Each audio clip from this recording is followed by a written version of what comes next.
In this video, I'm gonna teach you how to fix Venmo frozen account. It's a very quick and easy process, so make sure to follow along.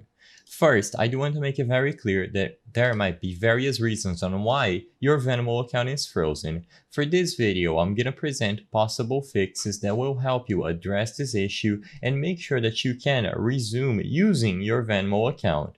So usually, if your Venmo account is frozen, you are going to receive some sort of notification. For example, this email telling you the reason on why it was suspended or frozen, and usually they are going to present the solution on the notification itself. So as you can see, if you violated the user agreement for Venmo, what you are going to have to do is to send a picture of your unexpired US government issued photo verification. Like I said, this is going to be the usual or most common reason on why Venmo accounts are frozen, but depending on your specific case, this might differ.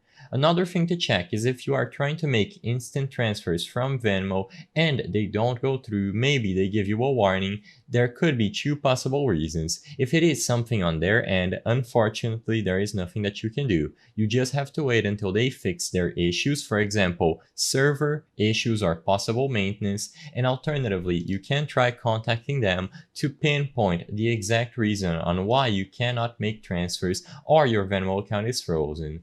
Like I said, the best course of action is to check your notifications, usually your email address, and there will be a reason on why your account is frozen and how to proceed to fix this if it is fixable.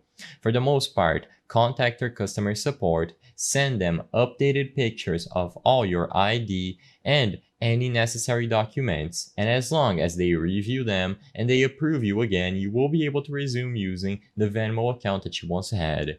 All the transactions, your money, everything associated to that account will be frozen until this issue is addressed or you give up on recovering the account.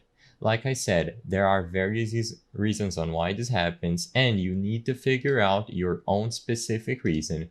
Besides this, there isn't much that you can do on your end. Double check if their servers are up, if the status are working, and if everything is okay. You just have to talk to them and figure out the specific reason why. So open the latest version of the app, open the menu at the left side of the screen, and then select contact us or chat with us, and you will be able to pinpoint the exact reasoning on why this is happening for your Venmo account specifically. As long as you do this procedure, you will be able to find and solve this issue. I hope I was able to help you on how to fix Venmo frozen account. If this video helped you, please be sure to leave a like and subscribe for more quick and easy tips. Thank you for watching.